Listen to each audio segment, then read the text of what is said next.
Commander Kira Nexveral dragged herself beneath the twisted remains of her assault craft, each movement sending waves of agony through her shattered body.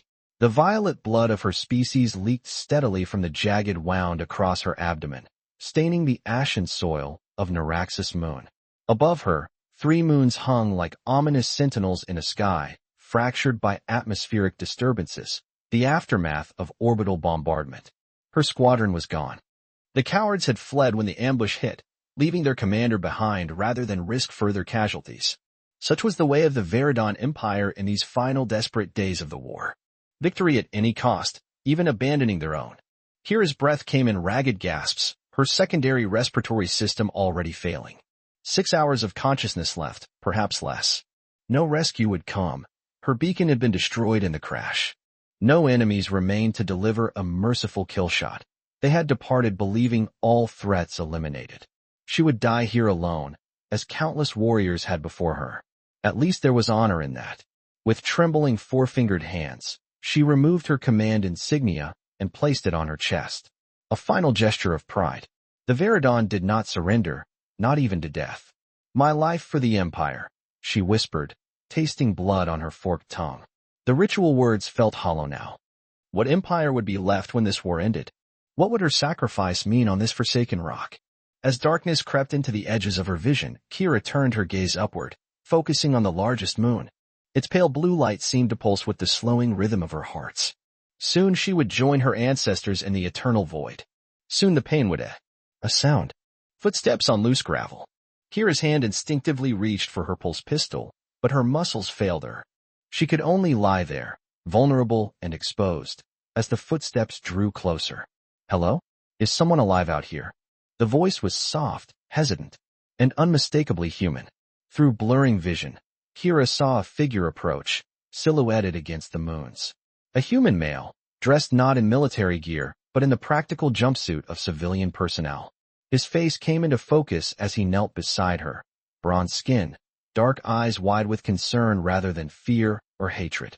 "You're badly hurt," he said, setting down a makeshift medical kit. "My name is Marcus Chun. I'm a medical technician from the research vessel Hyperion. My escape pod crashed about 2 kilometers east when your forces attacked our sector." Kira tried to snarl, to warn him away. Humans were enemies, vermin who resisted Veridon expansion. She should kill him while she had the chance. But her body betrayed her, and instead of threats, only a wet cough escaped her lips. "Don't try to speak," the human said, unfastening the clasps of her damaged armor with surprising gentleness. "Your physiology is different from mine, but I've had training in xenoanatomy. That wound needs compression immediately. Leave me." Kira managed to hiss. "No. Surrender." Marcus ignored her, working methodically to assess her injuries. "I'm not taking you prisoner.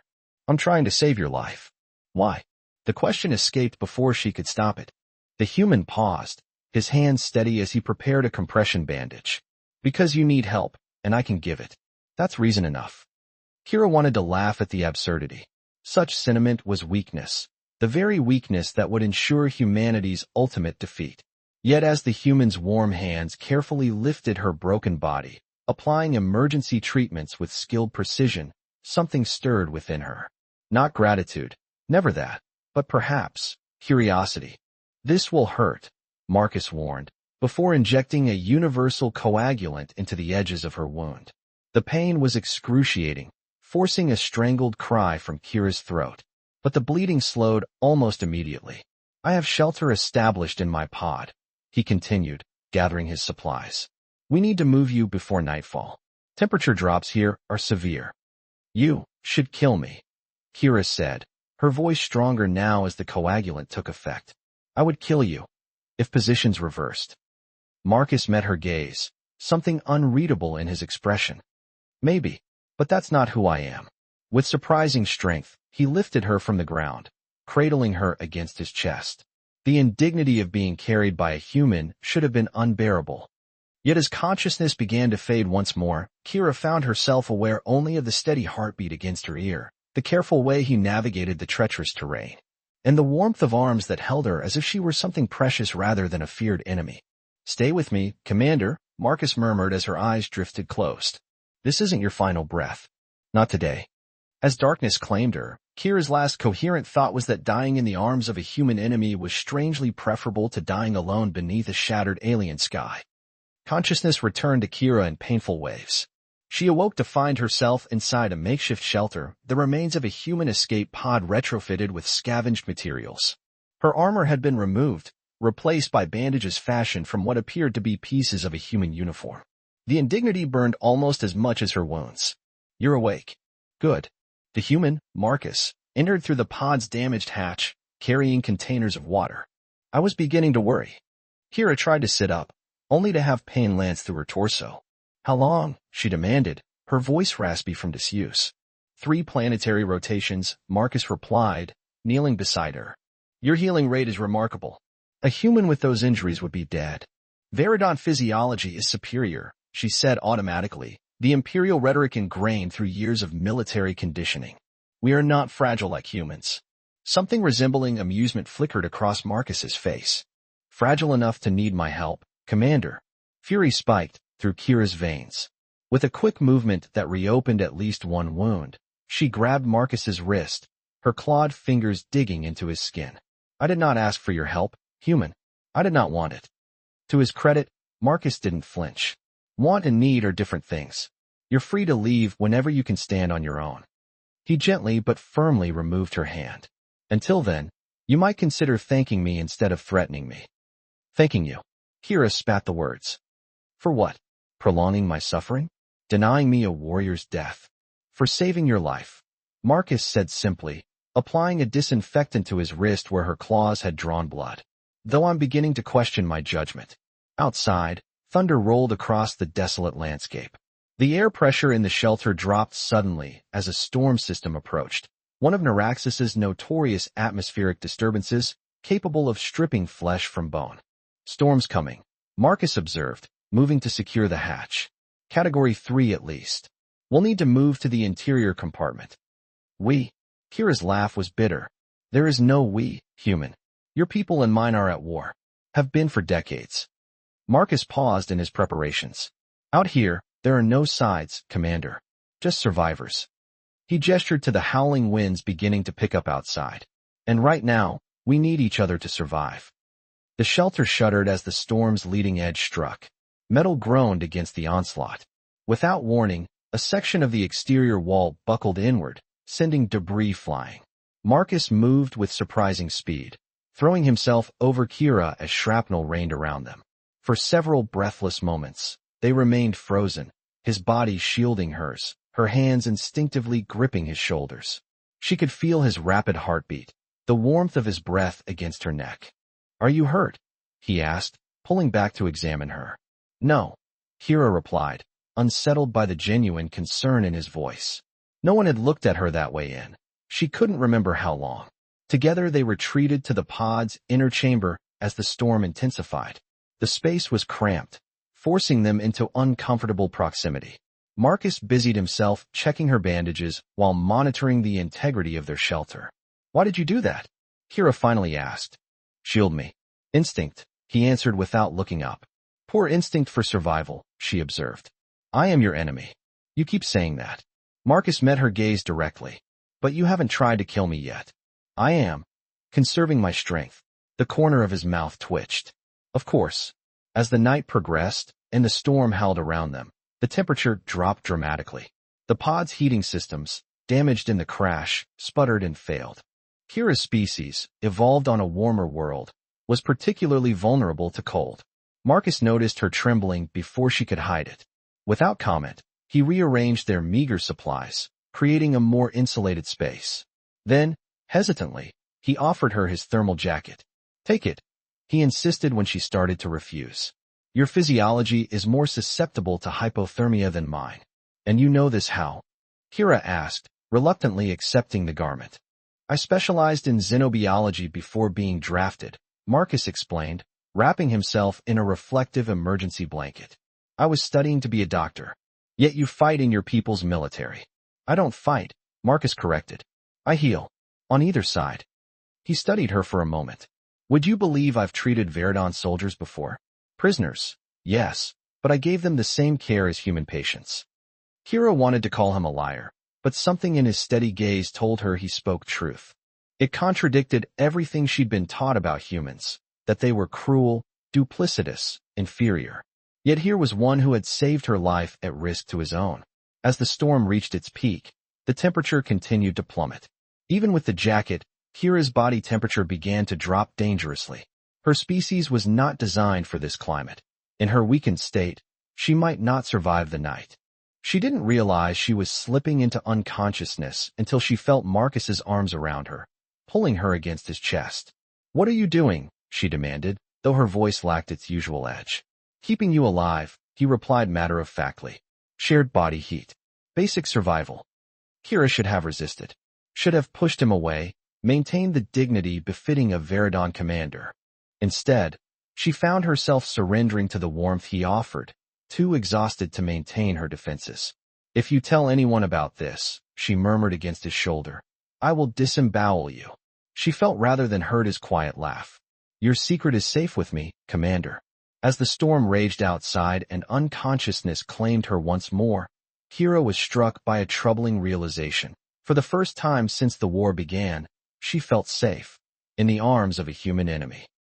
Days on Naraxis Moon blended together in a haze of survival rituals. The storm had passed, but it left behind a transformed landscape.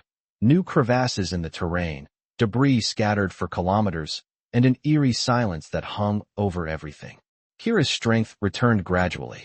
Her wounds closed faster than a human's would, but recovery still demanded patience.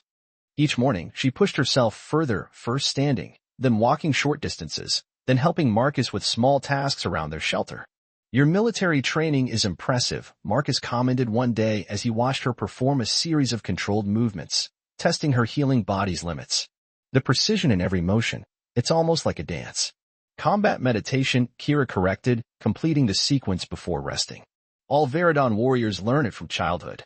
It centers the mind and conditions the body." "Could you teach me?" The question seemed to surprise Marcus as much as it did her. Kira studied him, head tilted in the characteristic Veridon expression of curiosity. "Why would you want to learn our ways?" "Knowledge is never wasted," he replied, mimicking her head tilt with a small smile. "Even knowledge of one's enemies." There was that word again, enemies. Yet with each passing day, it felt less applicable to the human before her. "Very well," she decided. "But I warn you, humans lack the proper physiology for true mastery." Marcus's smile widened. "I'll try not to embarrass myself too badly." What began as a reluctant lesson soon became a daily routine. Marcus was a quick study, adapting the movements to accommodate human limitations. Kira found herself impressed despite her prejudices and sometimes distracted by the fluid grace he developed under her tutelage. In return, Marcus shared his own knowledge. He explained human medicine, demonstrating techniques on her healing wounds.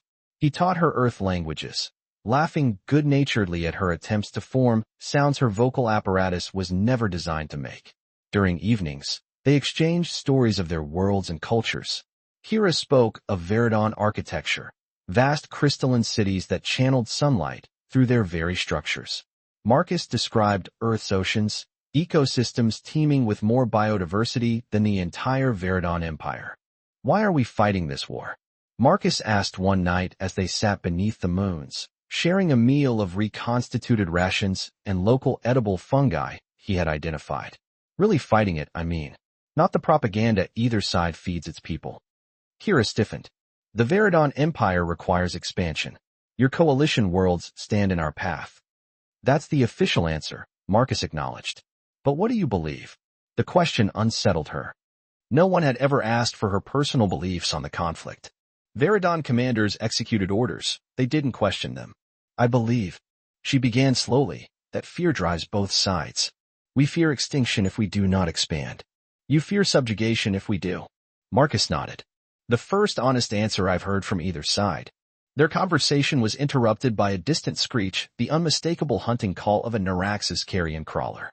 Kira's hand instinctively moved to where her weapon should have been. "They hunt in packs," she warned, rising to her feet.